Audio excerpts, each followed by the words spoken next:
What's up? A to Z Sports Live on a Monday. Yet again, not a victory Monday, as the Titans have officially dropped to 1-4 after a very dramatic 20-17 loss to the Indianapolis Colts, 0-1 in the AFC South, and 0-3 in Nissan Stadium this season under Brian Callahan.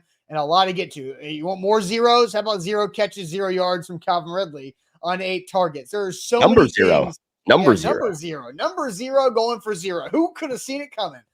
So there's a lot of things to get to here. A lot of emotions running wild here.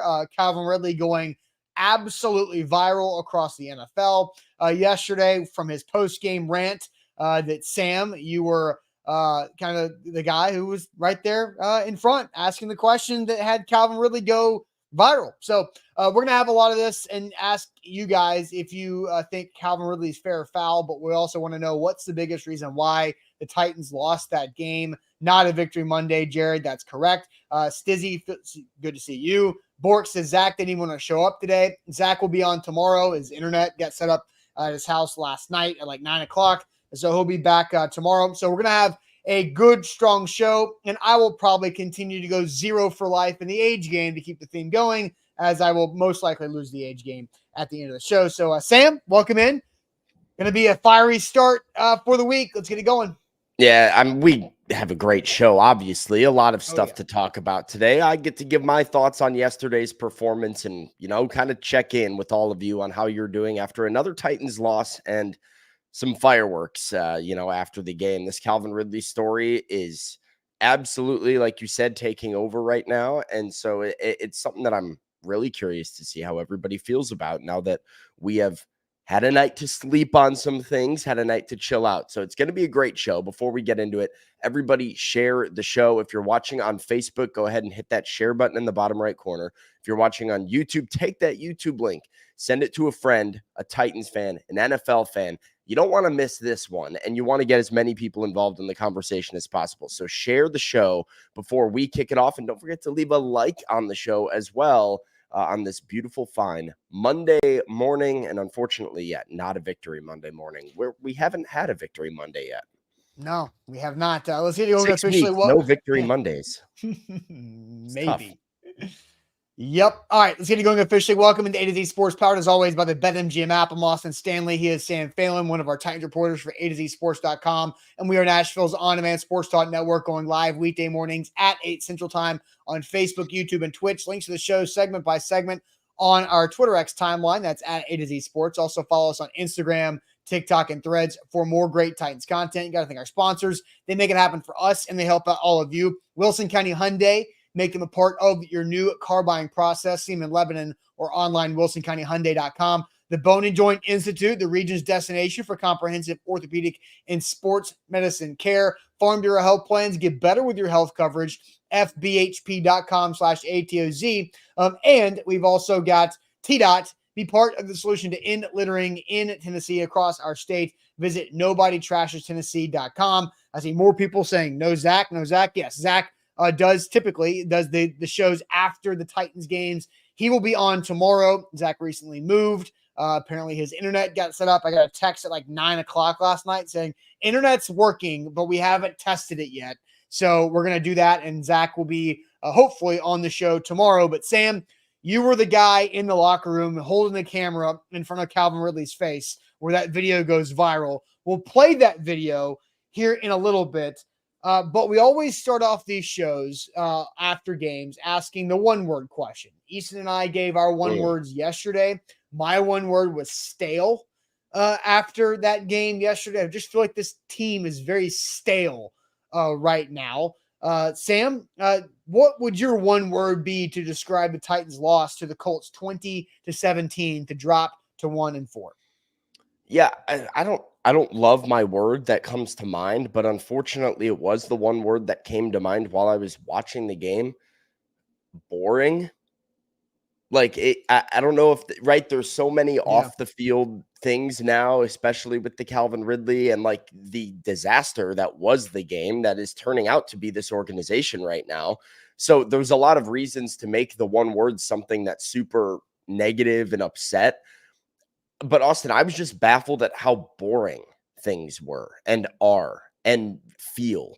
I'm sitting next to Buck Rising in the press box yesterday, and it's like this weird.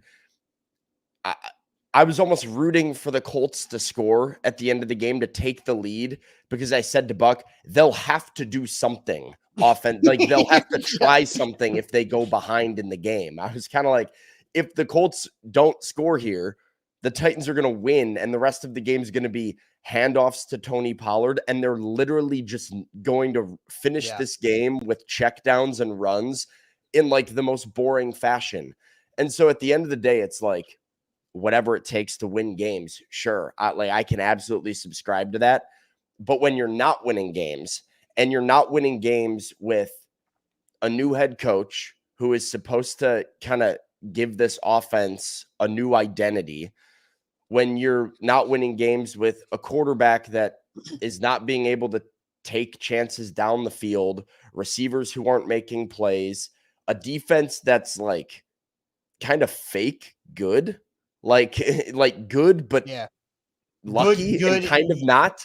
And like they're good yeah. until they need to be good, and then they're never good when they need to be. It's just really boring, unexciting football. And, I think it would be one thing if the Titans were 1-4 right now, and either their defense was really dominant and they couldn't figure it out offensively, or they were giving up a lot of points and scoring and at least giving us something to be excited about. But what are you excited about after that game yesterday? I legitimately don't know if there's a single player that you come out of that game being all right. JC Latham's looked good. I mean that is important long term, right? But like to be pissed off right now because this team's boring and it's stale. And I saw Darren, who's got the full paper bag over his face as his profile picture, says stale. Nah, Titans are molded over. I mean, for real, like it really is this idea of. So people are saying Brownlee, Brownlee looked good, but are you like super pumped about like long term being like, hey, we've got Jarvis Brownlee? Like, yes, I don't know if you can be realistically. Like, you feel good about where he is, but yeah, I mean, look, there are players that like you think you can build around, but when you're paying guys $50 million in cash in Sneed and Ridley, and they're giving you zero or being negative in a game where you lose to go to 1-4, where you could easily be 2-3 and have the season change quite a bit, is a painful thing to watch. Now, you have the word boring. Easton and I in the halftime show kept like saying yesterday, it feels like both teams are waiting for the other to do something first. So like we felt the same way watching at home as you guys did in the press box. Yeah, fair. I will say I'll walk back my thing a little bit because I think Randy makes a very good point here. I think the rookie class is that's a silver lining for a Titans fan for sure right now. The fact that JC Latham has looked very good at left tackle. Devondre Sweat early output is positive. We just mentioned Jarvis Brownlee and kind of what he has been at corner. So I do think there are some things with some 3 playmakers right there in this rookie class that are exciting, but I don't know. Like, I think everybody thought this was going to feel and look a little bit different. Yep. And it kind of leaves you lacking an identity for sure, but like lacking any sort of hope for the future, at least in this current moment of you don't even know what's going on. I thought it was a great question that Paul Kaharski asked JC Latham. I overheard in the locker room where Paul said, pass protection was supposed to fix what was wrong with this team. You guys pass protected today and you didn't fix what was wrong with the team. It's like, it's always something else. There's always something else popping up. So I'm bored of it. I'm tired of watching not exciting football that doesn't seem to ever make it. It is always so close, but doesn't seem to make much progress. I'm with you. Let's hear from Brian Callahan, his first statement after the game, dropping a 1-4 to the Colts on Sunday. Story of the game, kind of had penalties at critical times. Had to get off the field in some of those spots to create some plays, and we weren't able to. We had 3 and out on offense or 2, that too many. I mean, we had some couple really nice drives and a couple of ones that didn't do much. We didn't really eliminate the chunk plays. It had a few that we were trying to get rid of. Positive side, ran the ball well. The run defense was good. first interception we got out of the game, we went down and scored 7 points, so we flipped it on that one, which was good to see. And then, we had 2 really good drives on offense, but not enough. At the end of the day, just didn't make enough plays when we had to make plays, particularly down the stretch in the fourth quarter when we needed something to happen and we couldn't get anything going. So frustrating. I still think we're better than what our record says we are, but we also aren't making enough plays to win tight games. And we got to find a way to do that, and I got to find a way to help us get there, because right now losing games at one-score games is tough. And, we're in the mix and we're fighting, and guys play hard as hell. But right now we're not doing enough to win the games, and that's why we've only won 1. I'm also tired and bored of hearing Brian Callahan say, I think we're better than what our record shows. Oh, no, I mean, at this point, you're not anymore. Maybe you were at 0-2, but I don't think you are anymore. I think I that agree. ship sailed officially yesterday. I mean, it's the argument that I think I made a couple of weeks ago about this term that's used in sports all the time of talent, right? What is the talent on your team? It's oh, we've got a lot of talent here. But you realize that talent is only how you play, right? You can have talented football players, but not a talented team. I think Brian Callahan has looked at the Titans' ability to win games with how close some of these games have been and some of the talent on this roster, and thought to himself, this is a better team than a 1-4 football team. And on paper, maybe he's correct, but when you break down the games, this team, the way that they're coached and the way that the roster is constructed, is not built to win these close games. They're not built to make the plays. They are built to get penalized at the wrong times. They're built to, not make plays on offense in the fourth quarter, and that's losing football. And I think that's the team that you have here. I agreed with a comment that was shown earlier from the chat that said, you are what your record says you are at the end of the day. And it's really hard for the Titans. This is it's the Terrell Williams thing that I always love to come back to, when he would look at me about the run defense and say, well, if we took away all the explosives, we're actually a really good run defense. But the explosives happen. I think Brian Callahan is trying to look a little bit at what the Titans are capable of doing if they execute, and saying, well, this isn't a 1-4 team. And the reality is your team fails to execute in XYZ way weekly, that is now leading to your inability to finish games. So that is what your football team is.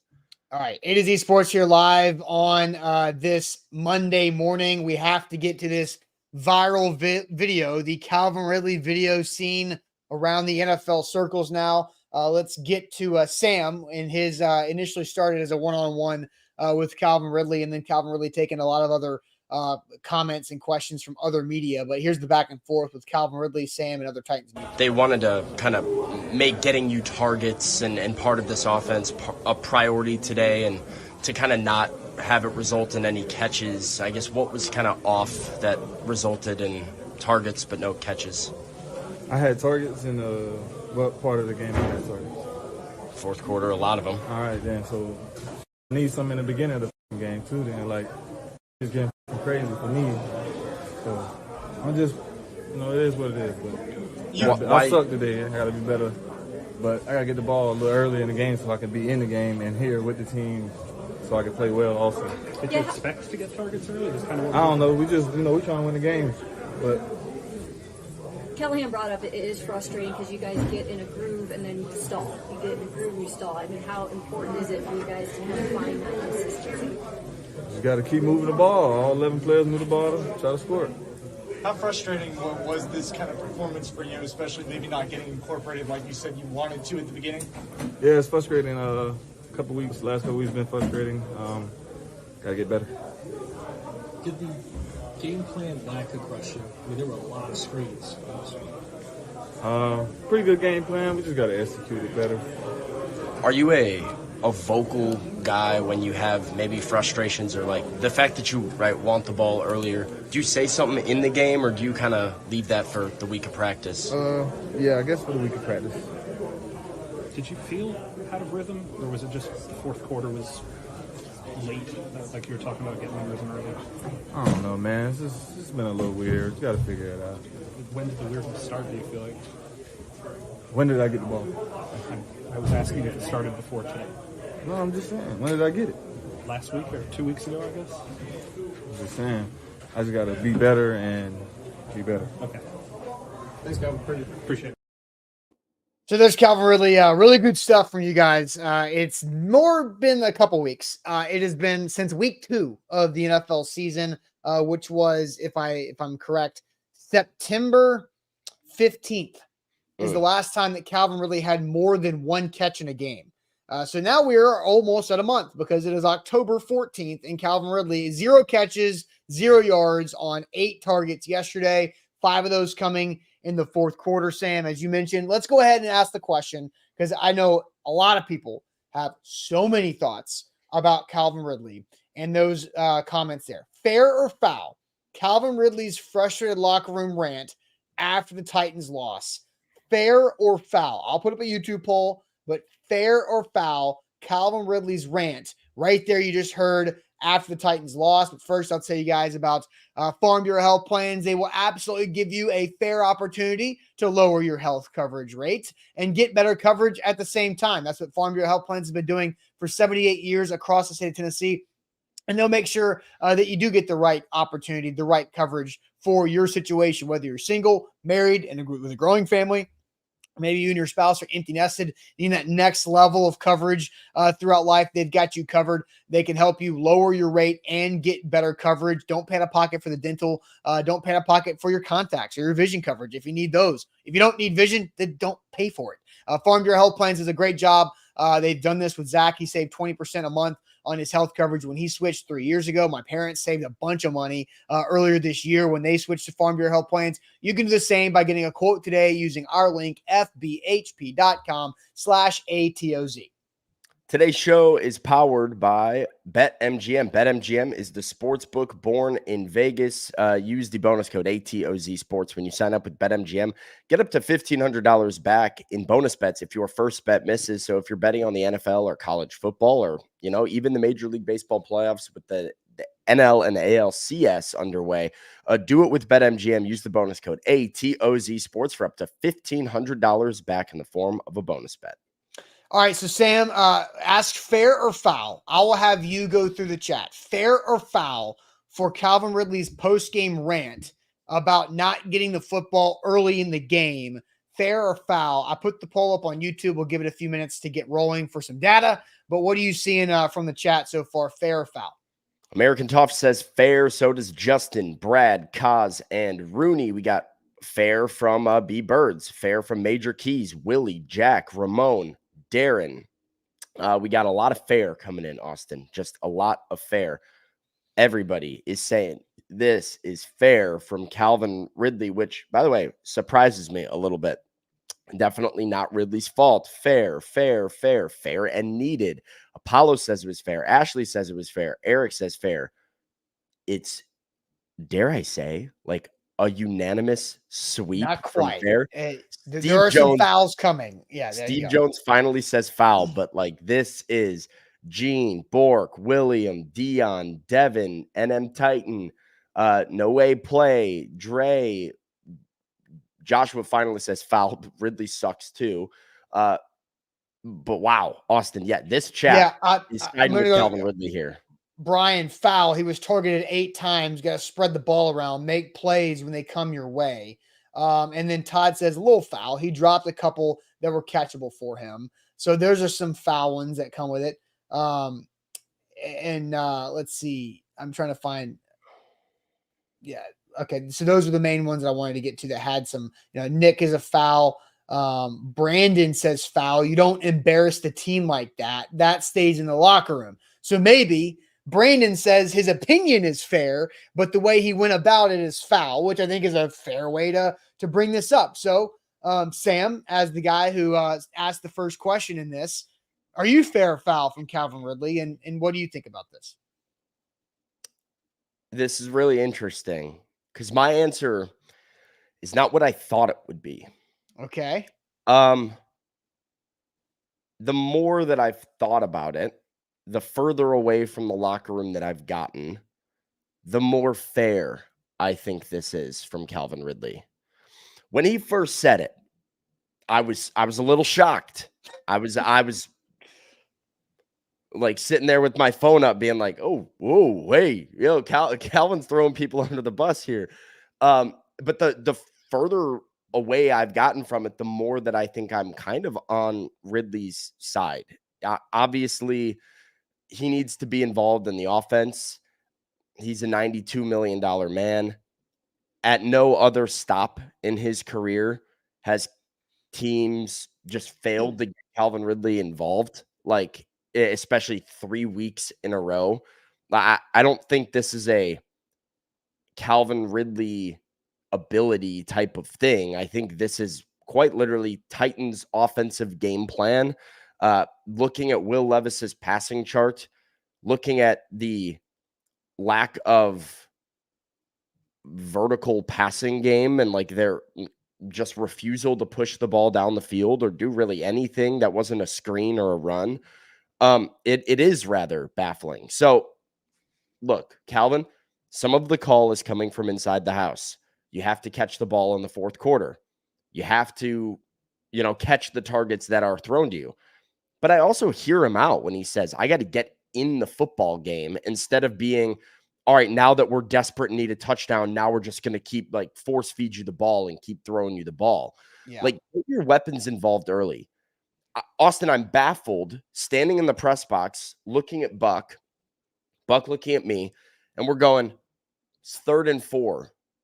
Mm-hmm. DeAndre Hopkins and Calvin Ridley just ran off the field as NWI, Traylon Burks, Nick Vannett, and your Chig. non-pass catch Chig, right? Yeah. They run out there, and that's your spread out wide. And we're going, this is not 3rd and inches. It's 3rd and 4. Where are your pass catchers? They pick up a first down. It's 1st and 10. No, they did not pick up a first down. No, I'm saying Okay. later on, right? Okay, They picked up a first down. They had a fresh set of downs, 1st and 10. Off comes Calvin Ridley and DeAndre Hopkins. Buck and I are like, in what world are you in a 1st and 10 at midfield and you don't want your best offensive players? 3rd and 15, they should be out there, duh. If it's 2nd and 2, it's clearly a running situation. Okay, right? But it's telegraphed that we're not doing anything downfield. We're throwing a screen or running the ball because our pass catchers aren't on the field. It was baffling their lack of just effort in getting them involved in the snap counts and in all of these things. So when I really think about that, and then I look at it from Calvin Ridley's perspective of you're trying to force me the ball late in the game, but you're not giving me any, as a wide receiver playing in that offense yesterday would have been infuriating. So I think it is fair that Ridley is ticked off. And I know you said, right, maybe his point is fair. The way he went about it is a little bit foul. I don't hate it. I don't ever really hate athletes that are expressing their real, genuine, true, raw emotion in the moment after a loss. I would much rather have a guy be Calvin Ridley and be, hey, this is not okay. I'm just as frustrated as all of you are. And this is clearly why. And I will give Calvin credit too. He does take some accountability. He does say, I was not good enough. No, he said, I sucked. I sucked and I need to be better. But also, I need to get involved earlier in the game. And so I think this is absolutely fair from Calvin Ridley for me. I think fair is the correct answer. And 85% of the votes on the YouTube, 86% of the votes on the YouTube poll say fair as well. Now, Steve Jones, this is the one time I can understand the foul argument of foul. He's allowed to be frustrated, but he's a professional and paid handsomely to catch the football. I get if you don't like the way he went about it, but he's paid handsomely. Yes. I've said this, and Calvin Ridley has been told this and reminded of this, that the Titans organization has paid Calvin Ridley $25 million of cash in 2024. It's a lot of money. And a lot of times when athletes do not have emotional reactions to bad moments in locker rooms, fans they're just there for the money. They don't care. Well, Calvin Ridley is literally showing you, I've got $25 million in the bank and I'm pissed. I'm pissed that I'm not getting the ball early and I can't help this team win. Because here's the reality, and I'm about to break one of my own rules. I absolutely hate comments are like, oh, well, you didn't play then. Like, oh, you can tell you didn't play the game. But like, this is a situation to where if you play sports, and it's not just football, not just wide receiver, but if you play sports and you have a past playing sports, you can understand where Calvin Ridley is coming from. How about this? If you're playing basketball and you're a shooter and all you do is set screens and rebound and play defense for 2 hours, and then they say, hey, hit a three-pointer with a guy in your face, we need it. In the fourth quarter, are you going to be like, you're cold, man. You've been busting your ass doing other stuff, but you're cold. If you're a golfer, because maybe you're not a team sports guy, which that's fine. You're a golfer. Let's just say you're on the 14th hole. The only thing you've done in this scramble is hit your driver. But your team says, hey, can you make this 8-foot putt? Probably not, because you've only been swinging the big stick the whole time for 3 hours. It's throwing your closer in the 7th inning and then bringing in a starter to close the game. It's putting people in a spot where it's like, hey, I know you don't really we haven't really looked at you in this role, pretty much all year, but now that we need it, go get them. And it's kind of, whoa, hey, that's not how I'm supposed to be used. How many Titans fans, Sam, have we heard over the years saying, Derrick Henry just needs to carry the ball 25 times a game to get going? Like, how many times have we heard that? Yeah. Same people say, Calvin, catch the damn ball. No, you can't just automatically say on command, Calvin, catch the ball in double coverage on 3rd and 8 in the fourth quarter. We're down 3. No, it's just like, you don't just walk up to a comedian and say, hey, be funny. Like, no, you don't do that. Like, that's not how these guys, these professionals work. Should he have caught the ball a couple times? Absolutely. Did he suck yesterday? Yes, just like he said.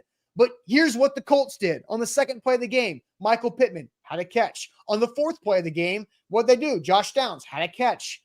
They get their guys involved early. It seems like every other football team knows how to do this, except for the Tennessee Titans.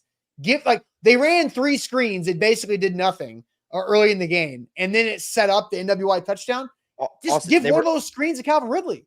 They were up 17-13 at one time in the second half, and they legitimately had the ball and went, run, punt, with a healthy quarterback, allegedly, healthy quarterback like this. But like, it wasn't the way I was watching it. I'm like, this is the Green Bay Packers with Malik Willis in at quarterback when you're shelled and don't look like your team, or the Dolphins on Monday Night Football, where you're like, we've got nothing. We're just a shell of ourselves. We're trying to figure something out.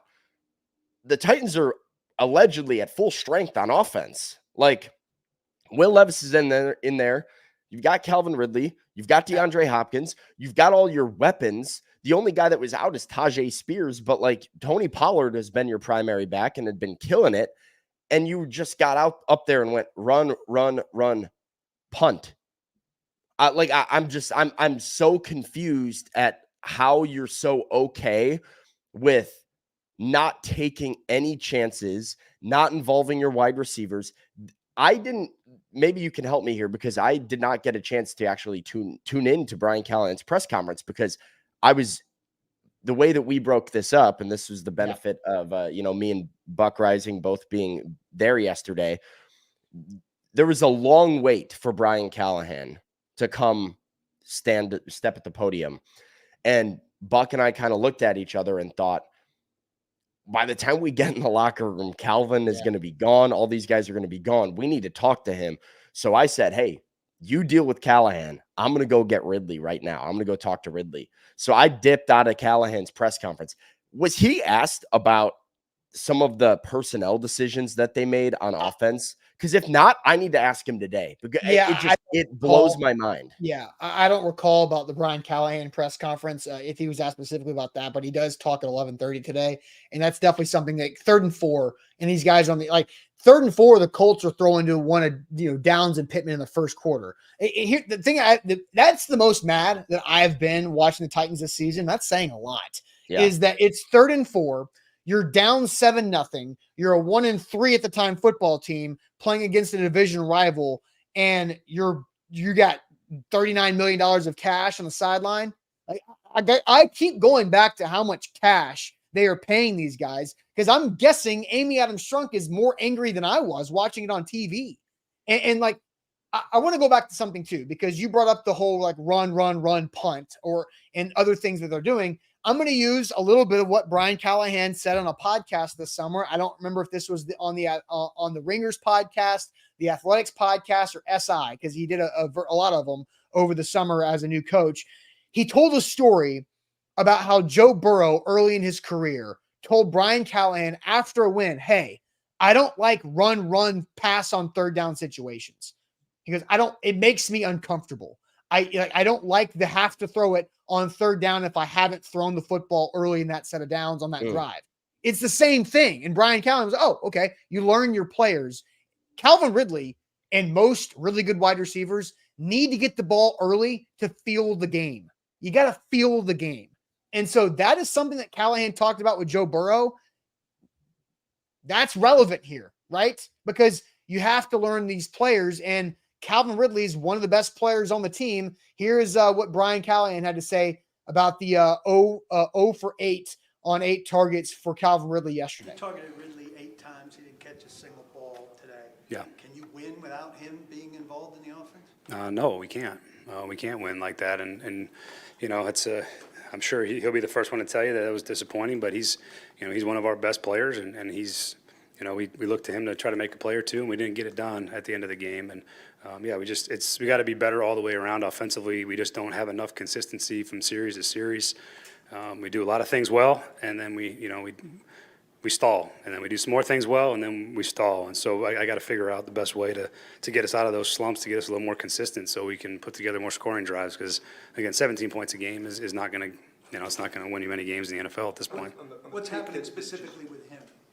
I can't comment on say anything specific. I mean, there's nothing that would have let me believe that he would have had no catches in the game, or whatever ended up being, or 8 targets. I don't know the stats off the top of my head, but I wouldn't have expected that. So there's nothing I can point to at this point.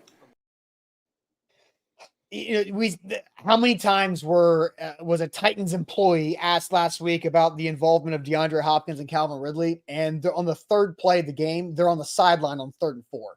What are we doing here? That's my reaction to this is, how dense can you be of just, we talked about this, guys, last week, and he's on the sideline. It's 3rd and 4, get a damn first down. Go. That's the perfect opportunity to draw up a play for either Ridley or Hopkins to convert a first down and get some momentum and not have to rely on a Monty Hooker interception to give you the ball in field goal range. I get the idea, right, of not wanting to force feed somebody, like design and be like, oh, we have to get Calvin and DeAndre the ball. Fair, right? But have them on the field, like give yourself the option to throw to them, or the goal is convert the first down. Or hey, you have good players. Keep the defense a little bit honest. I mean, literally, so our press box seating is me, Buck Rising, and Corey Curtis sit right next to each other. Quite literally, every time we were calling run or pass based on the Titans personnel, we would say run, pass, or screen. And we were right about 70% of the time. And I'm like, if we're right, I bet you the Colts defense is right a lot of the time. It's like, hey, Ridley and Hopkins come out on a 2nd and 8, and you roll in Nick Vannett, Traylon Burks, Nick Westbrook, Akine. You're either going to send Tyler Boyd in motion and throw a screen, or you're just going to run the ball with Tony Pollard. Really, there's 2 combinations of what you might be doing. And the Titans stuck to that.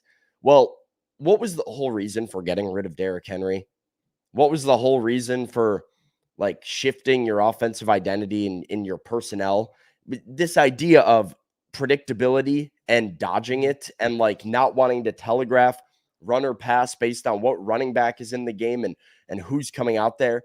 And yet I feel like the Titans are telegraphing what they're doing based on their wide receivers that are in the game.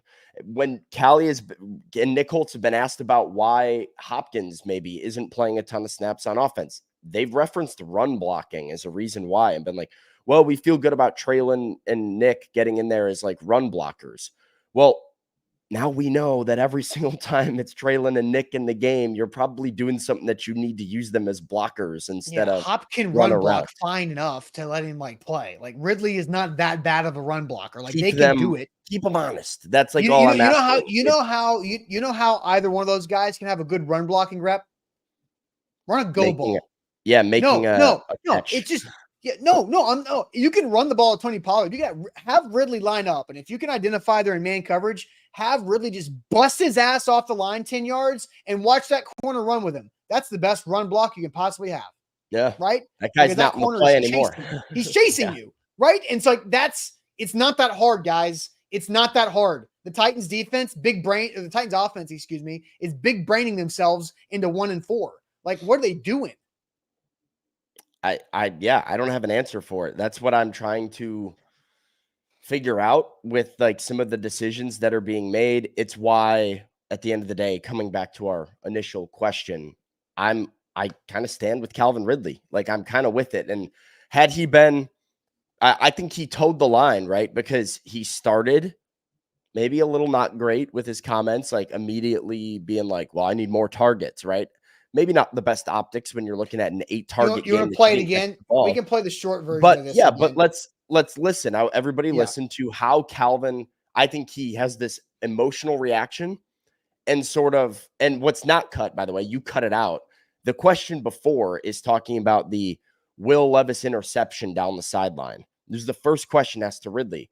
And I was a little bit watching it in real time. I'm like, I don't love the effort from Calvin Ridley there. And he even said as much, like, I can do a better job of playing defense on that ball, and kind of explained what was going through his head and why he ended up not jumping and trying to like swat it down or go get it on a jump ball. But I think he does a good job of having this emotional reaction, saying he's very clearly frustrated, but then also kind of like taking a breath and realizing he can also say, hey, I sucked and I need to be better. That won me over a little bit.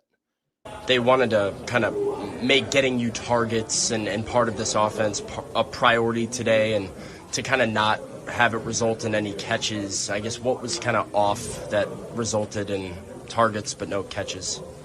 I had targets in what part of the game I had targets? Fourth quarter, a lot of them. All right, then. So I need some in the beginning of the game, too, then. Like, it's getting crazy for me. So I'm just, it is what it is. But I suck today. I got to be better. But I got to get the ball a little early in the game so I can be in the game and here with the team so I can play well also. He sucked. He needs to be better, but also get him involved in the game early on so that he can play better. Yeah. 88% of the vote on YouTube says fair out of Calvin Ridley for that comment, which I'm glad that it is that lopsided because it is the correct answer. It is fair for Calvin Ridley to say that. And you also asked the question of, is this something you bring up on the sideline in the game, or is this a week of practice thing? And he said week of practice thing. Like, so you're not, at least to this point, you're not going to see Calvin Ridley blow up on the sideline at his quarterback or at a coach for not throwing the football early. We haven't yet. We'll see how this is reacted today, especially when Brian Callahan and some other players take the podium starting. I do think we're at that point, though. I do think we're at that point. Yeah. Where it's like, now that he has said something in the locker room, now that this is the story about the Titans right now, the main storyline, if your next game you come out and, it's a run, screen, punt kind of first possession, and Titans fans are restless and Calvin Ridley's upset and not getting the ball or not getting targets or whatever. Like, I do think we're at the point where all is fair and we could see a lot of stuff if it doesn't get fixed. Yeah, I don't disagree with that. All right, let's go ahead and ask this other question here. We've got what's the biggest reason why the Titans lost to the Colts? What is the biggest reason why the Titans lost to the Colts? Because I don't think Calvin Ridley 0 for 8 targets is the biggest reason why. I think there's a couple really interesting reasons why the Titans lost to the Colts. We'll get to your answers on that. But first, the Bone and Joint Institute. That's where you should turn for all of your injury needs. Injuries happen in life just like they do in football. And you need to know who you can trust and lean on to get back to health. And they can do all of that with their state-of-the-art facilities in Franklin, right off of I-65 and Highway 96. They've got all the experts and the resources right there under one roof. If you need extra physical therapy or clinics, they got those across Williamson County as well. Boneandjointtn.org. It's so easy to book an appointment. So do that whenever you need them. Boneandjointtn.org. Today's show powered by BetMGM, the sportsbook born in Vegas. Use the bonus code ATOZ Sports when you sign up and get up to $1,500 back in the form of a bonus bet if your first bet misses. It's the best way to do sports betting when the risk is limited and you get 2 chances to win big. So even if your first bet loses with BetMGM, that money goes back into your account in the form of a bonus bet. You can replace it on any game and try and win big for a second time. Use that bonus code ATOZ Sports when you sign up with BetMGM.com. All right, make sure you hit that like button, lock in, like the show, as King VC says, just about every show. We appreciate that, King VC. So lock in, like the show, hit that like button on Facebook and or YouTube. Sam, we just asked the question, what's the biggest reason why the Titans lost the Colts? What are you seeing from the chat?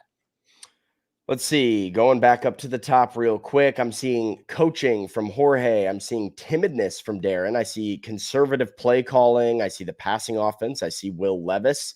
To conservative penalties, the officiating, which, okay, there were some bad calls in the game. I think, mainly it was the no call on Hopkins. That was the one for me that Really I felt bad. like was bad. So I would add disagree. another one? Can I Sure. add another one? Brian Callahan had to burn a timeout in the second half where the officials should have reset the play clock to 25 seconds because the officials took too long to decide if it was a first down or not a first down. That's on the officials. They should have reset. The Titans ran out of time. They needed that timeout. Yeah. Yeah. And that was a big difference in the game. Yeah. Let's see. We got play calling from LaMarcus, play calling from Gene, play calling from Mayar Hoshi. That seems to be the most common answer, but Adam and American Toff both say Will Levis. L'Jarius Sneed from Pistol Ramsey, first time his name has been mentioned here. Callie, Brian Callahan as well. Back to the play calling. Alex is on the Will Levis train as being the guy. John says your QB isn't healthy, which is, his reasoning for why they lost. You've got referee interference in L'Jarius Sneed, some play calling in Will Levis, more play calling. I think you can go a number of different ways here. Austin, for me, I'm with majority of the chat. I have a hard time overlooking the play calling. That was a game like Levis, I don't think was he didn't play well, did not play well at all.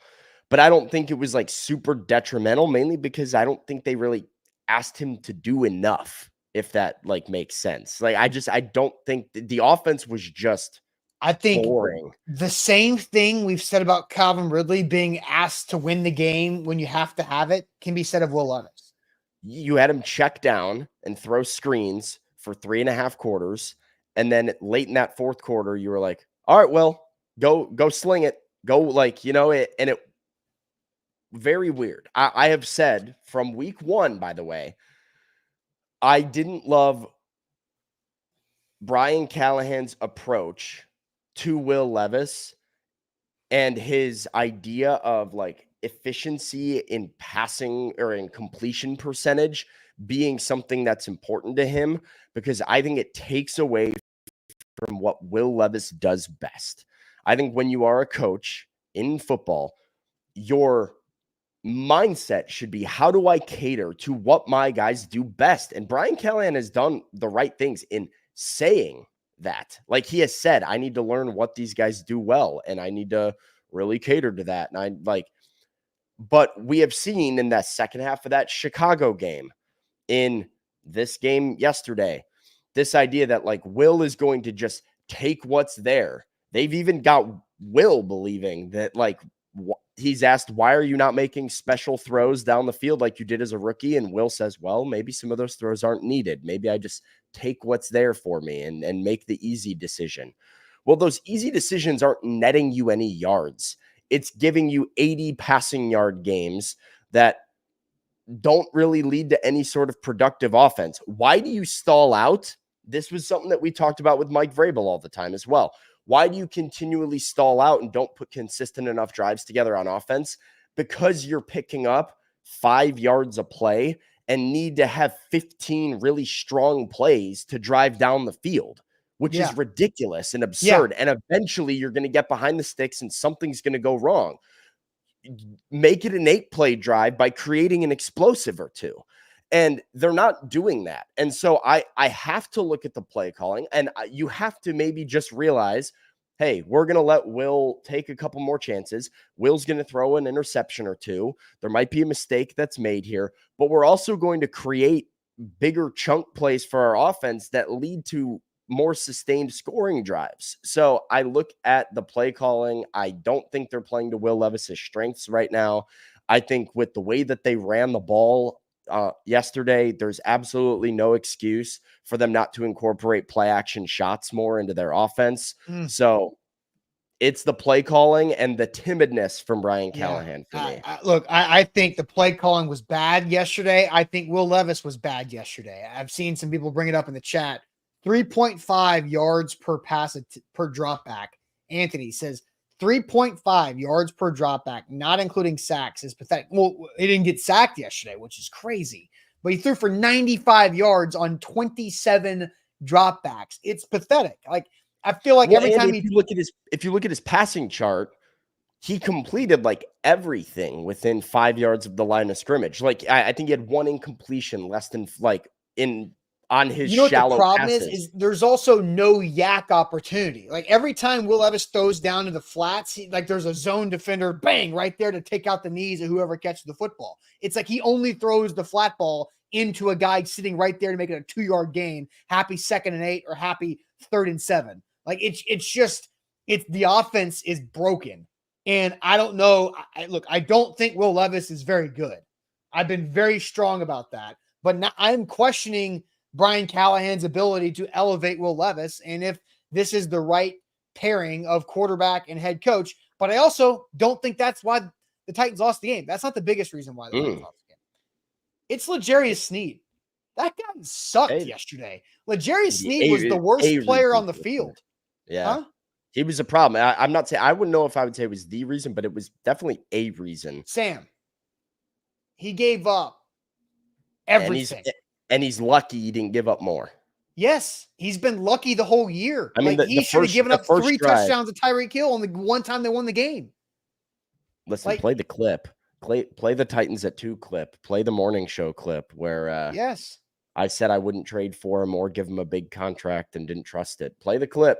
We don't have it, but we should. I don't have it. Yeah, we should. But I wish we did. It is out there. I mean, it's great. But L'Jarius Sneed. Can I say it one more time? L'Jarius Sneed was the worst player on the field yesterday, to be honest. He was the most detrimental player to his team yesterday because it wasn't just that he gave up completions. He gave up penalties. He should have gotten beat by more. Alec Pierce had him smoked, and that was like the 3rd time somebody ran right by him. Michael Pittman Jr. There was at least 2, probably 3.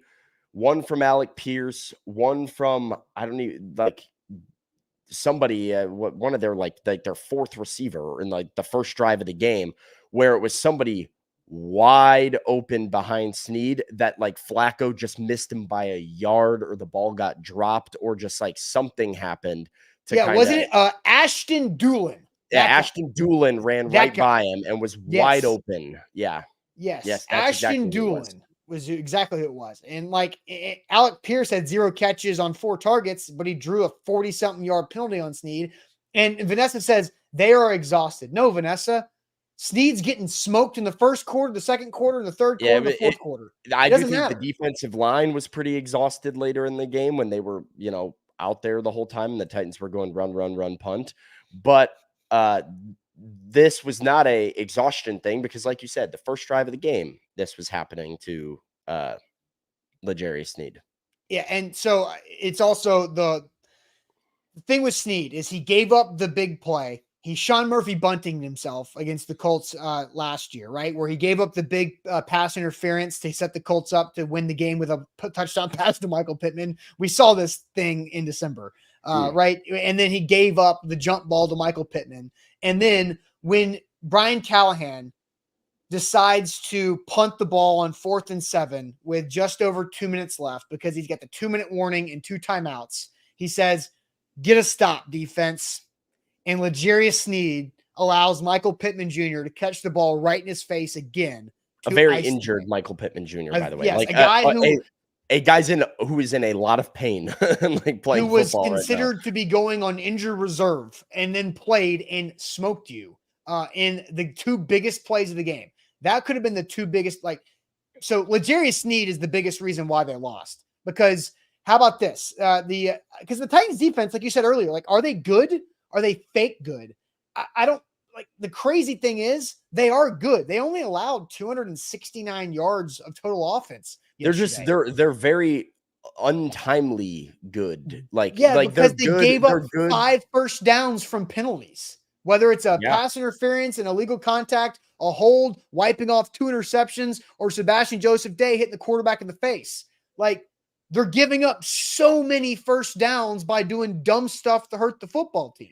I mean, there was some clear, right? So the illegal contact on Brownlee takes away an interception, which leads to Colts points. The big defensive pass interference on L'Jarius Sneed puts the Colts in range deep into the red zone, which then results in some Colts points. All of their penalties that extended Colts drives led to the Colts scoring points. And when they went unpenalized as a defense, they were relatively effective. Yeah, and Randy says, would you move Jarvis Brown to number 1? Well, here's the problem. You need 3 corners, and so Sneed's going to play. You're not going to bench him because he also got $25 million of cash in this season, just like Calvin Ridley. And those 2 guys gave you nothing, and Sneed hurt you.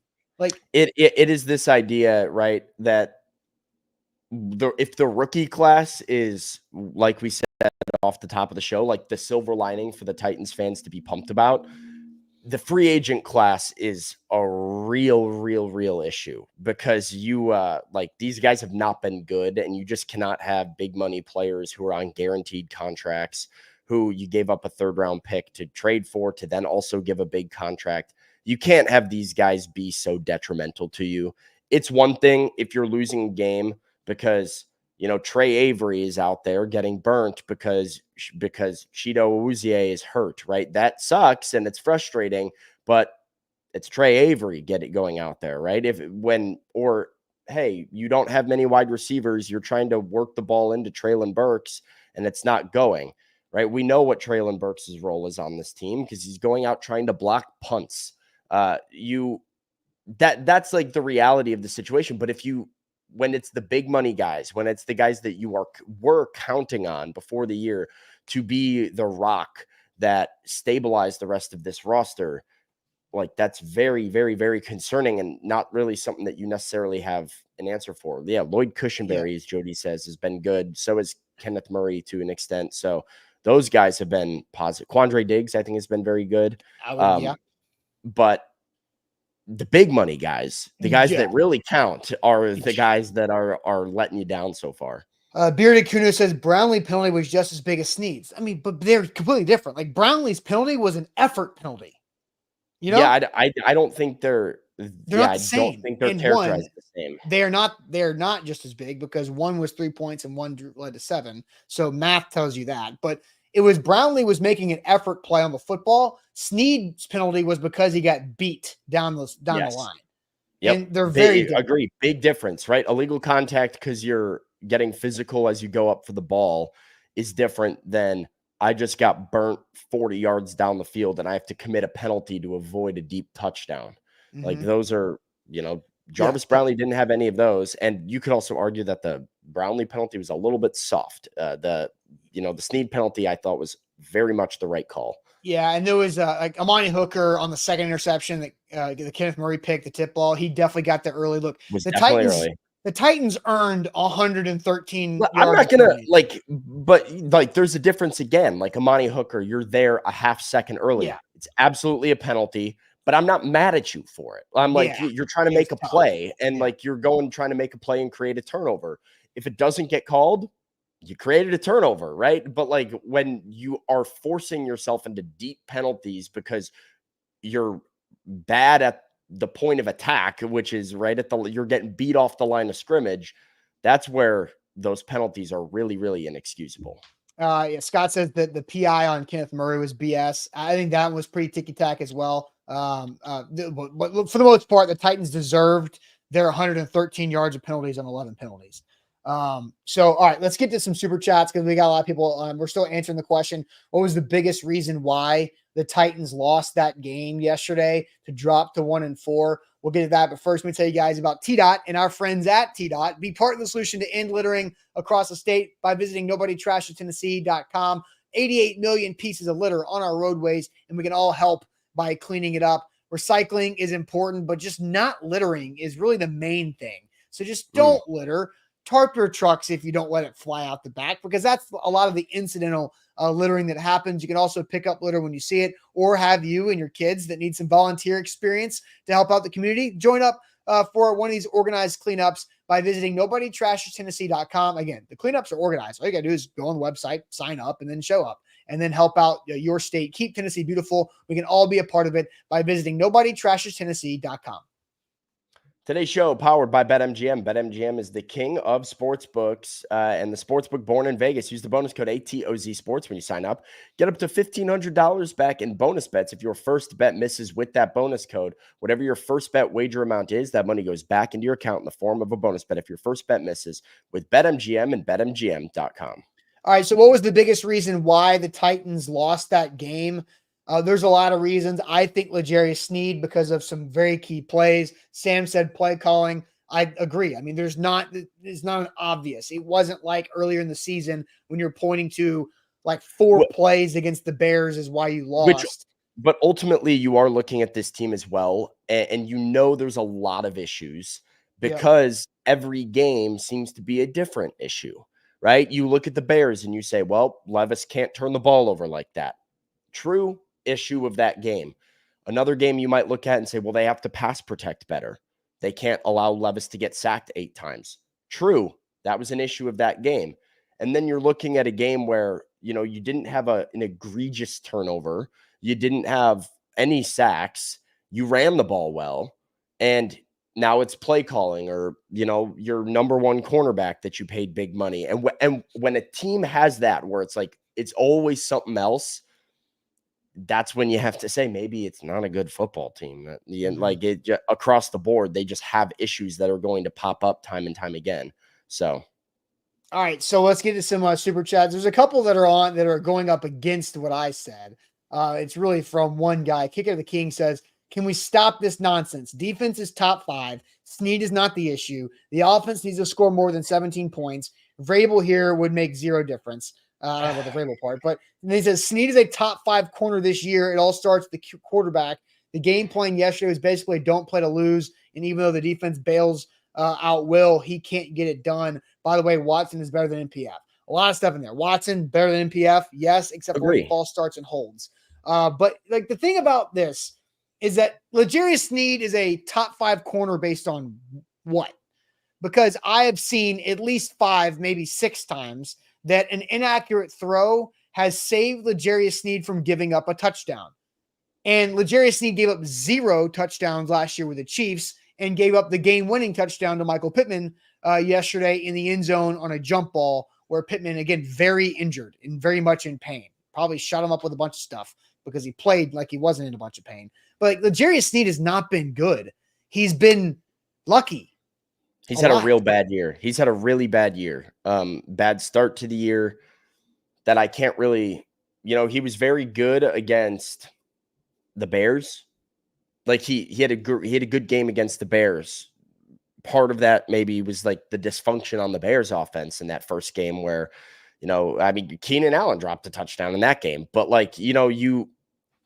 I have a hard time looking at what games L'Jarius Sneed has actually been good in, because it does feel like he actually is the corner that gets picked on a little bit more than, Buck Rising again said something to me in the press box when we were kind of asking a question throughout the game where Buck would go, are they going after Sneed?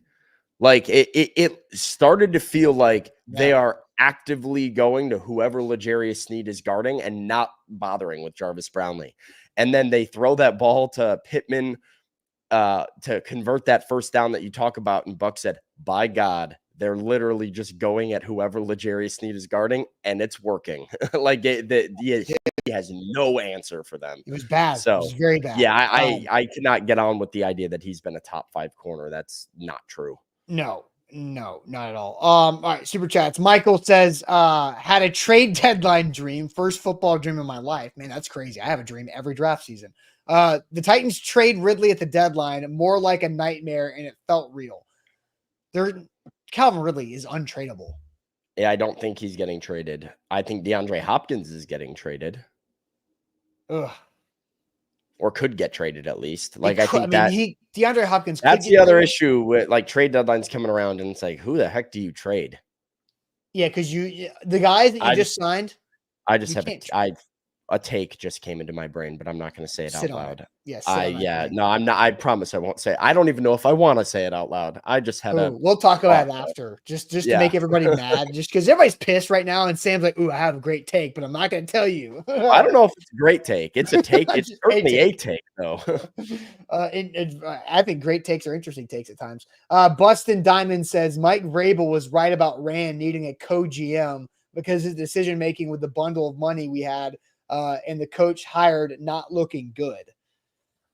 Yeah, I mean, I guess you can really question the money spent. I don't disagree with this well, I mean, maybe the co-GM thing, like I'm not tried. I mean, they have the biggest collaboration. They do have in a co-GM. Yeah. Like they kind of do have a co-GM.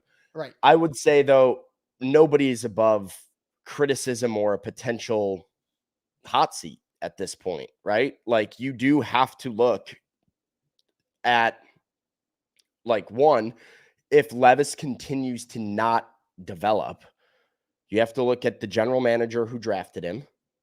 You have to look at the general manager that hired the head coach that has failed to develop him. You have to look at the guy that's signing the players that are not performing and that you're giving big money contracts to. Like that, I don't think this is just a Brian Callahan issue. I don't think it's just a Rand Carthon issue. And maybe this is an issue that will slowly sort of like resolve itself. I don't think it's just to those issues. I think you have to look at ownership as well, who's allowing some of this stuff to go on. Like, I think when you have, I found the stat accidentally, Austin. So the last time the Titans won back-to-back games was when they beat the Green Bay Packers on Thursday Night Football. Mm-hmm. And then the Todd Downing DUI happened. And it felt like that season sort of like started to unravel. And then they beat the Broncos the week before. NWI had 2 touchdowns in that game. Yep. And then they they beat the Packers, and then they lose 7 in a row. Well, since that win on Thursday Night Football, the Titans are worse than the New England Patriots, just as bad as the Carolina Panthers. They have an identical record to the Carolina Panthers. The only team worse than them in football, and the only team that has gone more days since their last back-to-back wins, is the Arizona Cardinals. And the Cardinals are only 1 game worse. And they're only 1 game worse because Kyler Murray got hurt for half of the season. Like, when you look at the last almost now 2 calendar years, the Titans are absolutely in the conversation for worst organization in professional football. They are bottom tier. And when you are in that bottom tier, it cannot be the first year head coach on his own. It cannot be the general manager on his own, even. Like it is right now failure across the board that has a real identity crisis for this team. And it's surprising because you would watch the Titans games and look how like relatively competitive they are compared to like a Panthers. And you would say like, hey, like, this team is better than 1-4. But like Kendall says, damn, harsh reality. And yet the truth hurts sometimes, but your record over 2 years is what your record is. You're 7-22 in your last 29. Yeah. I mean, my age game record ain't much worse. You're gonna end up, if you get on a little winning streak here, you might end up with a better record. I can catch it. King V says, I don't think he should blow up. I don't think he should blow up about not getting the ball. Oh, Ridley. But as the number 1 wide receiver, he is well in his right to say something mid-game about, so the Ridley thing. I just give him the ball early. Like it's not like why this is being so overcomplicated by the Titans. You sign a guy to a lot of money to help you win games, but you don't throw him the football until late because good things happen when Calvin Ridley gets the football in his hands. You gave him an end around and he gained 10 yards. Like he has a rushing touchdown. He's got a 40-yard bomb touchdown. Like good things happen when he touches the ball. It's just you're not giving the ball, so give him the ball. Yeah. It's crazy to me. A couple other super chats. Zachary says, who are the Titans drafting at 5? He's joking. Then Kendall says, shade on Josh Hoffman in the chat. Why are you joking? Just let's not have the conversation on October 14th. No, I know. I just I did say, I'm like, dude, hey, the good news is they got 2 more games until November 1st. And if they don't win both of those games or like things look really bad and you're maybe looking at 1-6 or whatever it is, or 2-5, or then it's November 1st. And once November 1st hits, I'm unashamed to be like, hey, I'm looking at the mock drafts. Once October, shame on you. November 1st. Okay. It's like Christmas music. Yes. Josh, I'm sorry. Kendall says shit on Josh Hoffman in the chat for saying they shouldn't draft Cam Ward. Black QBs have a terrible track record. Titans' greatest quarterbacks are black. I think that's the dumb thing from if Josh Hoffman is actually saying that, which I've never seen that. Yeah, I'm reading the super chat because I have to because it's a super chat. Shade on Josh Hoffman for saying that. If he said that, then yeah. More super chat. Steve says the nonchalant king. Steve says, is it crazy to go out and get Matt Stafford? The Rams are apparently shopping him. Yes. No. In season? Oh, in season, yes. Okay. Very crazy in season. Okay. Big Ten But Matt Stafford with Callahan for like a 1 year. Let's go try something. Like, they did why it in not? Detroit before. They've worked together before. Big Ten Jeff says, more disappointing signing Sneed or Ridley. I think it's Sneed because Ridley's done well with the ball in his hands, but they haven't done it. Yeah, I think it's Sneed too. Ridley, some of Ridley's is not like, that's the difference between a receiver and a corner. There's things that happen at a receiver that are not on you. Your ability to get the ball, like part of the reason he wasn't involved in Miami is the fact that you weren't throwing the ball at all in Miami and you were just running it. And right. So he's irrelevant for that game. And I think cornerback, it's in your hands. Like, and for me, Sneed has been more disappointing for sure. Yeah. Yeah. Wide receivers don't have everything in their control. Corners are the most isolated position and maybe even most in your control outside of like quarterback, arguably. But even then, like quarterback has to rely on an O-line. Doing your job as a cornerback is on you. Yeah, in man coverage for sure. Let's see more super chats. Shomo says, so when do you think Amy Adams Strunk steps in, if at all? I mean, I don't know. Steps in how? For what purpose? Like, I think that's kind of the weird thing. And this is a chat conversation for another day, maybe. But like, if a firing happens at whatever level, benching, they benched NPF. But if you're going to fire somebody, what are you trying to get out of it? And that's what I don't know, because at this point, if you're talking about just losing games and having the best draft pick possible, if it continues this way, I just don't know what. Yeah. I don't know if anything would happen this offseason. I mean, I think like Colt Anderson is going to get fired, but when? I don't know. Next time there's a big special teams gaffe to make a point. Yeah. I mean, you get another punt blocked or something like that. Weird happens on special teams. I think it happens just to make a point out of it. But I don't think you pull the plug on a head coach, obviously, after 1 year. Especially when he's a quarterback guy and the quarterback you gave him isn't his quarterback. I think that's a bit odd. I don't know if it makes sense to disconnect Rand from Callahan. I almost feel like you need to get back on the path of your GM and head coach being tied together. I didn't like how they dealt with firing John Robinson, handing the keys to Vrabel, then firing Vrabel and handing the keys to in sequential years. I think that creates for a weird disconnect. So, yeah. Kicker the King says, the free agent signings in 23 we put on Vrabel. So Vrabel doesn't get blamed for drafting Levis. Last I checked, Carthon has to be a yes man with Vrabes. I think there's a lot of Kick of the King is very much like keep the receipts guy. And sometimes the receipts get blurry ink because you're mixing a lot of stuff. Vrabel gets blamed for Vrabel too, or for Levis too. If Levis ends up not like working out, absolutely. But like, I mean, Vrabel got fired. Vrabel's Like not so, here. Vrabel's not here. And like Andre Dillard was Mike Vrabel's signing. Like Andre Dillard, that was his choice. Aziz Al-Shire was Rand Carthon's choice. You know, it was pretty obvious last year which of the two liked the signing. But you know, I think you're spinning your wheels, Kick of the King. You're just living in the past, man. P-Ski just says, here's $1.99. Appreciate it. Jeffrey says NWI needs more targets. Agree. He just needs more snaps and to Needs naturally more, get targets. Yeah, I don't. More snaps than Burks. Whatever. He's getting a lot of snaps. You'd be surprised how many snaps NWI has actually played. They just don't. They need to throw the football more effectively. Full stop. More like effectively.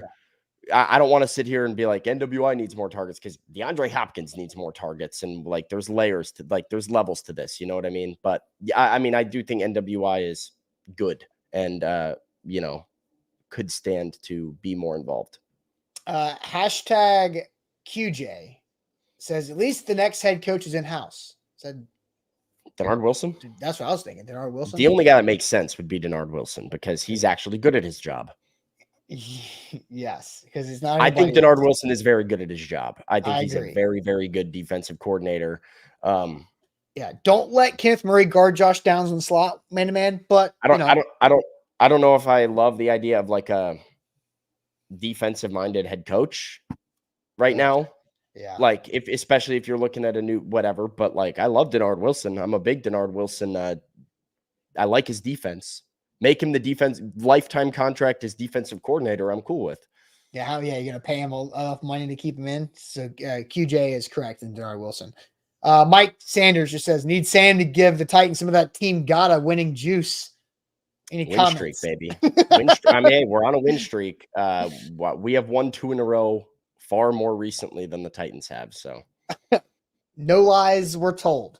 All right. So a couple of comments that I favorited that we're going to get to tomorrow because Tom says Levis not 100% healthy and still played. Play calling and Levis's play were the reason why they lost. And then B-Birds early says, how do you tell us if the shoulder is inhibiting Will at all and he won't play him? And then Will is at the podium saying on a healthier day. Yeah, there's some things that the Will Levis health thing is a conversation that needs to be had. There's so many stories coming out of it, but you guys are not wrong. The idea that you literally had said Will would play unless it affects his ability to do his job as a quarterback, and then you lose the game, and Will is kind of implicating maybe he was not really able to do his job as a quarterback all the way because of the shoulder. I took a victory lap on the postgame show, Sam, because I said, you know what? It would be great to give Will Levis an extra 7 days of healing his throwing shoulder injury instead of playing him 13 days after the injury. But, never mind. I was wrong. I was an idiot. People drugged me all over the internet last week for saying you should play Rudolph against the Colts, get a win because the Colts defense sucks, and get to 2-3 and give Will Levis 20 days instead of 13 days. But no, I was being dumb. Not by Take you. Your victory lap. I took a big old victory lap yesterday. Big old one because I was right. And you guys that hated on me for it were wrong. I was correct. So there you go.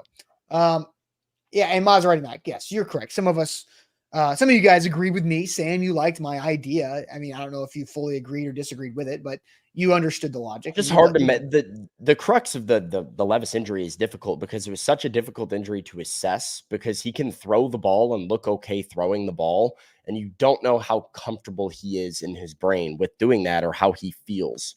And so I don't know. I need to get answers about the play calling. I need to get answers about Levis's shoulder today from Brian Callahan. Those are essential topics for me. Yep. No doubt about that. All right. We got a lot of things to get to. We got to get in the age game. We got to save stuff. And I know. Get out of here. A lot of things. The Titans do have a press conference coming up in about an hour and a half. So it is now time for the age game. We'll see if I continue my losing streak with the Titans. But first, Wilson County Hyundai, make them a part of your car buying process. If you need a new ride, go see our guy Payne Bone in Lebanon. Save some money on that new ride. Don't go spend Titans free agency prices on the new car. WilsonCountyHyundai.com is where to go. Sam, I'm going to see if I can get off the schneid of the age game because I am not good at it. Never won. You, Easton, Jack, have all won. Come in here and just filled in for me and gotten a dub, just like Easton did last week. So, Sam, I'm ready to lose again this week. All right. I've got two people that I'm thinking about giving you, and I don't know which one to go. I would go for. 0 for 2 if you gave me both. So, do you want to try both? Do you want to do some unprecedented? Why the hell not? Why the hell not? I'll pick one. Okay, that's fine. And that'll be our official one for the chat. And then if you miss, I'll give you like mulligan? the bonus. Yeah. Okay. All right. Well, happy holidays. What folks. charity do I have to donate to for a mulligan at this tournament? Happy holidays, everybody. Today is yes. a very famous holiday. It's Canadian Thanksgiving. Oh, I thought you were going to say Columbus. I was going to have to guess Christopher Columbus's age if he was still alive. No, that would be an I interesting forgot question. that. No, we don't recognize that, although it is Indigenous Peoples Day. So happy Indigenous Peoples Day. Happy Canadian Thanksgiving. And I figured we would talk to a very famous Canadian and ask you, how old is Seth Rogen? Ooh.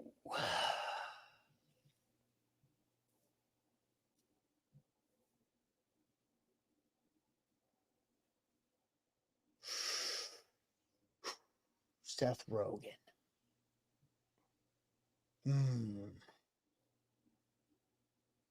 Man. So I remember watching Knocked Up my senior year, which was 2008 in high school.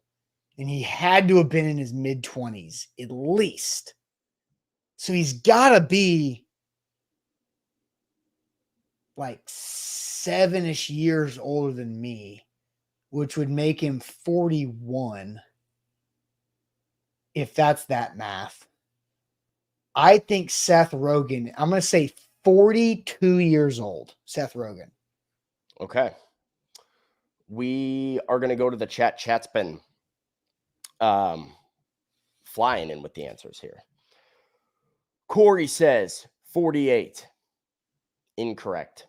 56. Incorrect. Couple more. 48. Very incorrect. 57. Incorrect. 49. Incorrect. 54. Incorrect. 49. Incorrect. 46 is wrong. 56 is wrong. 38 is wrong. 54 is wrong. 45 is wrong. 45 is wrong. 44 is incorrect. Don't do me like this.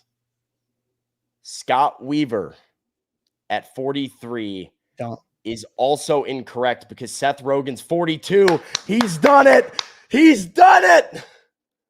The drought is over. I won. He has won the age game at 42 with Seth Rogen. First in the chat was Brock Kraft. Jabu was also right behind at 42.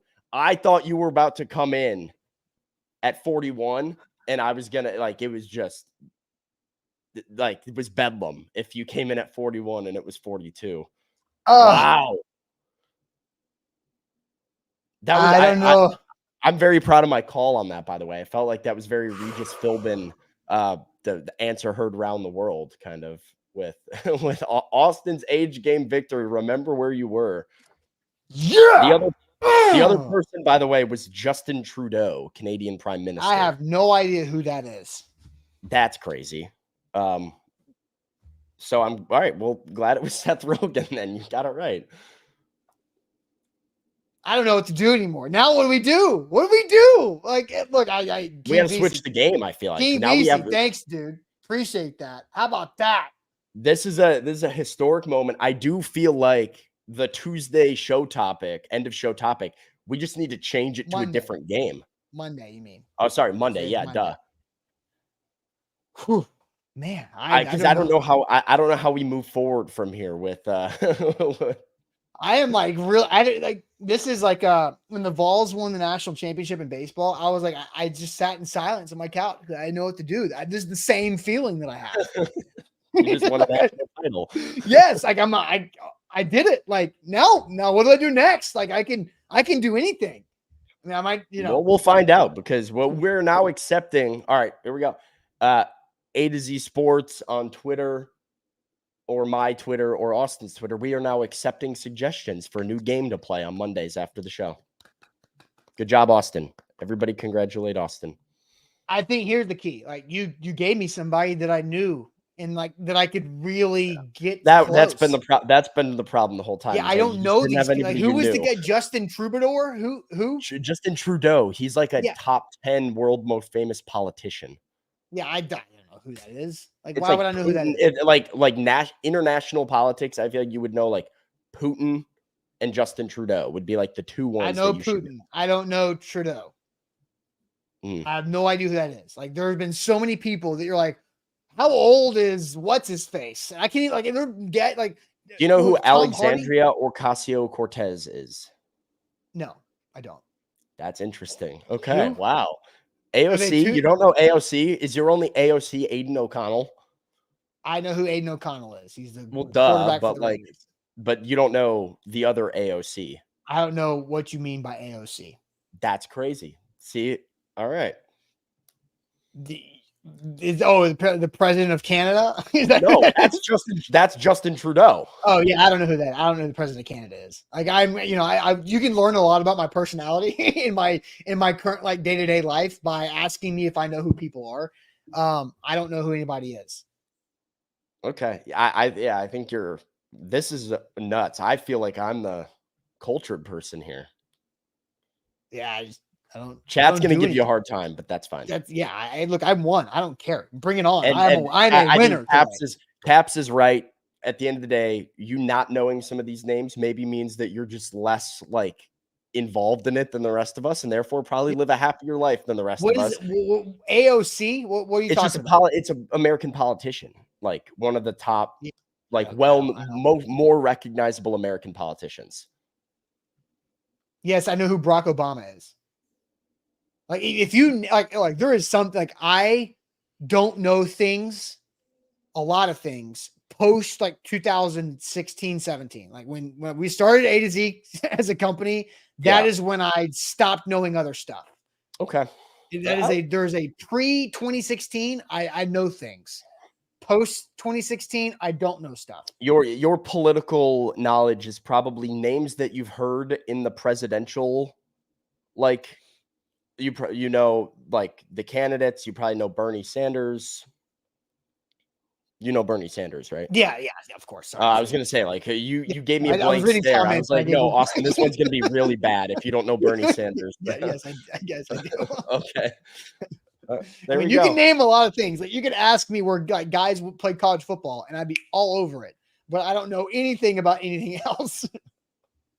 Tyler Lockett. Tyler Lockett went to Kansas State. There you go. Yeah, it's a fun game. Love that game. You can play that game all day long. All day long. All right. I'm victorious. Like maybe that's the game. Is like what round was this guy drafted in and where do you go to college? Like sign me up. I can do that all day long. Okay. That is maybe that'll be the new Monday game. If we don't have a new suggestion, maybe Monday will just be names an athlete. Where did he go to college? like fifth round draft pick, Kansas State. Yeah. Tyler Lockett was higher draft pick than that, but anyway, I think he was second. But anyway, look, hey, a win is a win, baby. I can't believe we're here. I can't. Look, I got a win over Florida and then a win in the age game. I had a great victory, great weekend, and a Monday for me. So this is awesome. Okay, that's it. Terrell Owens, Chattanooga. Come on. Any more brain busters? That's an Adam Sandler quote from Billy Madison in 1996. See, I know things. Christian Coleman. Oh, wait, that's the sprinter. Never mind. Yeah, I was about to say he went to Tennessee. Christian Coleman went to Tennessee, though. Yeah. Who's the Coleman that played for the Browns? Oh, he went to Oklahoma State, though. No, he went to Baylor. Sorry. Yeah, I was saying the answer is Baylor. I just don't remember his first name. Justin Coleman went to Baylor. No, first round pick. It's not Justin Coleman. It's not Justin Coleman. Baylor wide receiver, Corey Browns. Corey Coleman. Yeah. Yeah, but he went to Baylor. Yeah. Oh, we did miss a last minute super chat. Noah, super late super chat because work, but how many uncontested catches past line of scrimmage can you remember this season? Not many. Yeah, not many. Okay. I win. Good job. I win. All right. Like the show. I won. Like the show. Hit that like button, Facebook and YouTube. Like the show, like the show, like the show. And we'll see you guys later. Lots of content to come still on A2Zsports.com/Titans. And we'll catch you guys tomorrow. Buck Rising live at 7 tonight for A to Z Primetime. Appreciate it.